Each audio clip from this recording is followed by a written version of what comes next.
Assalamualaikum warahmatullahi wabarakatuh.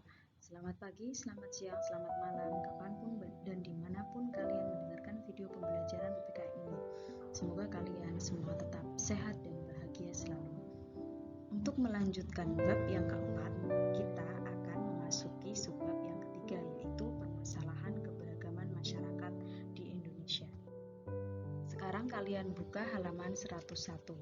Nah, kita akan mempelajari dari halaman 101 sampai 104.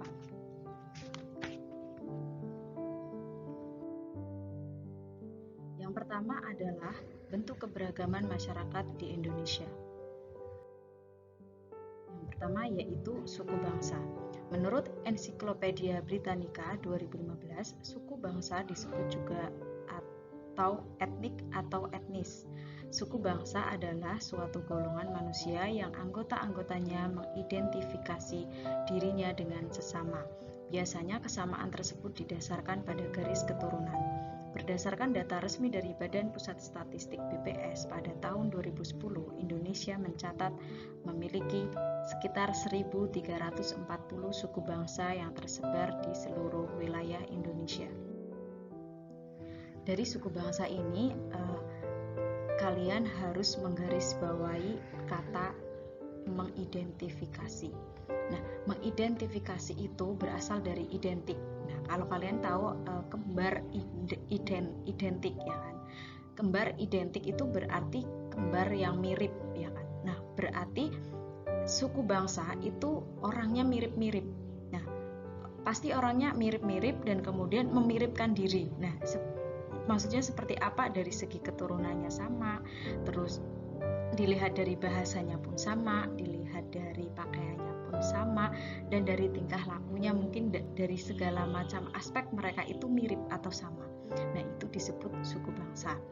Terus kemudian ini ya, Indonesia yang merupakan negara kepulauan memiliki ciri khas dan keunikan masing-masing yang disimbolkan pada semboyan negara Bhinneka Tunggal Ika, yang berarti berbeda-beda tetapi tetap satu jua. Meskipun memiliki lebih dari 1.000 suku bangsa, nyatanya Indonesia dapat bersatu. Itulah bukti semboyan Bhinneka Tunggal Ika. Yaitu adat istiadat. Apa itu adat istiadat? Adat istiadat merupakan aturan atau tata kelakuan yang dihormati dan dipatuhi oleh masyarakat secara turun-temurun. Fungsinya untuk mengatur masyarakat agar tercipta ketertiban di suatu daerah. Nah, dulu di kelas 7 kalian sudah mempelajari tentang norma adat. Nah, ini kan hampir mirip seperti norma kebiasaan, hanya saja norma adat ini punya sanksi yang lebih keras, lebih istilahnya itu bisa satu hukumannya itu tidak hanya berdampak hanya ke kita, tapi banyak hal, mungkin keluarga ya kan, atau orang-orang terdekat kita. Nah, begitu. Terus secara etimologi kata adat sendiri berasal dari bahasa Arab yakni adah, yang artinya cara atau kebiasaan.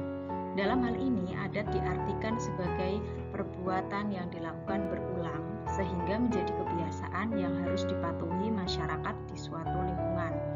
Nah, ini perbuatan yang diulang-ulang menjadi kebiasaan, kemudian diakui secara bersama-sama oleh suku atau perkumpulan. Lah kemudian di situ terjadilah hukum. Nah, hukumnya itu ya siapapun yang melanggar pasti akan dihukum atau kena sanksi. Oke, yang pertama mari kita lihat, ini ada gambar. Nah, gambar ini adalah upacara adat melasti. Upacara adat melasti itu berasal dari suku Bali. Upacara adat melasti adalah upacara penyucian diri untuk menyambut hari raya Nyepi oleh seluruh umat Hindu di Bali. Upacara melasti dilaksanakan di pinggir pantai dengan tujuan mensucikan diri dari segala perbuatan buruk pada masa lalu dan membuangnya ke laut. Nah, ini kan mereka berada di laut ya. Terus kemudian ini yang kedua. Nah, gambar yang kedua ini pasti kalian sudah biasa, sudah tahu kan bagi kita orang Jawa. Nah, tradisi ini disebut grebek.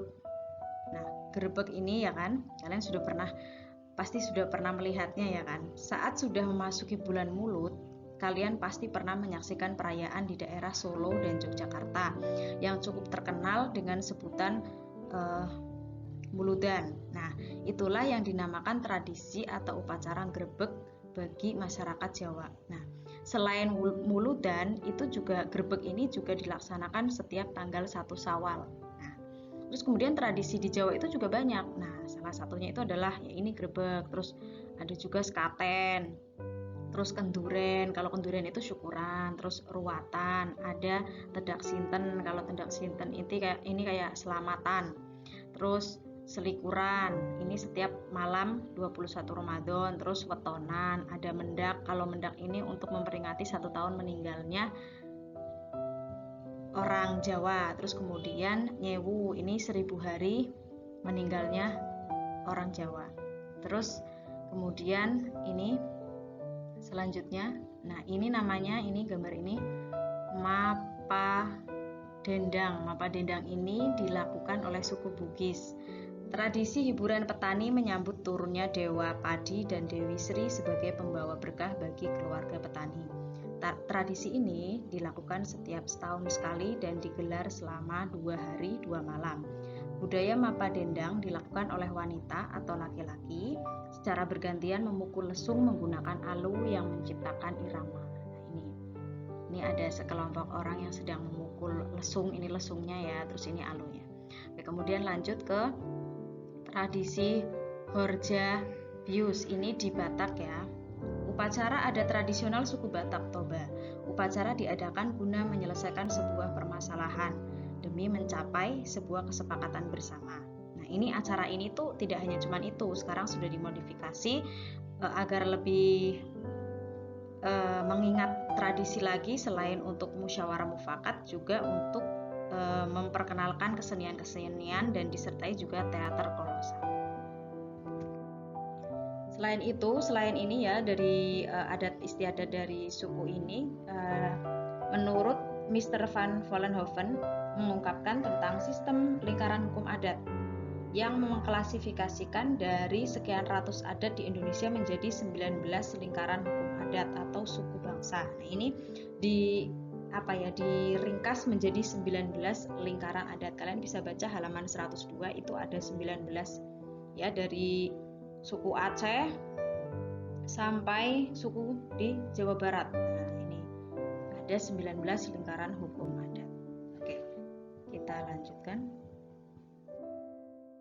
Sistem kekerabatan dalam adat istiadat. Oke, kalau adat istiadat itu suku bangsa itu tidak lepas dari yang namanya keturunan. Nah, ini kalau dilihat dari keturunannya ya kan, kekerabatannya itu dibagi menjadi 3. Yang pertama itu sistem parental, yaitu sistem ini menarik garis keturunan dari pihak ayah dan ibu. Misalkan ini kan contohnya ada suku Jawa, Sunda, Madura, dan Bugis. Nah, ini intinya itu antara ayah dan ibu itu tidak ada yang menang dan tidak ada yang kalah. Maksudnya sama-sama menjadi penentu garis keturunan. Kayak gitu. Terus yang kedua yaitu parental. Nah, patrilineal. Sistem ini menarik garis kekerabatan dari pihak ayah. Sistem ini menghubungkan anak dengan kerabat ayah berdasarkan garis keturunan laki-laki. Dalam masyarakat patrilineal, keturunan dari pihak bapak dinilai memiliki kedudukan yang lebih tinggi dan terhormat. Itu contohnya Batak, Bali, Ambon, dan Asmat. Jadi itu menentukan anak ini masuk di suku mana. Misalkan suku Batak menikah dengan Jawa, ya nanti yang menang tetap Bataknya, karena kan Bataknya dari bapaknya ini. Nah, nanti berarti si anak ini ikut yang dari bapaknya yang Batak, begitu. Terus yang matrilineal, ini sistem ini menarik garis kekerabatan dari pihak ibu. Nah, ini berarti ibu yang menjadi titik di mana keturunan itu ya kan. Sistem ini menghubungkan anak dengan kerabat ibu berdasarkan garis keturunan perempuan. Dalam masyarakat matrilineal, keturunan garis ibu sangat penting. Contohnya Minangkabau. Jadi ini nanti dari garis keturunan ibu inilah warisan atau harta warisan itu diberikan kepada pihak yang perempuan, tapi ditarik garis dari ibunya.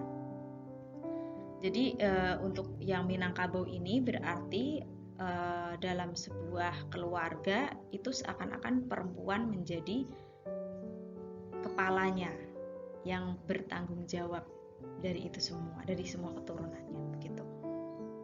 Oke, selanjutnya yang ketiga yaitu keragaman agama. Pemerintah menetapkan terdapat 6 agama yang diakui, yaitu Islam, Kristen, Katolik, Hindu, Buddha, Konghucu. Nah, ini untuk persenannya ini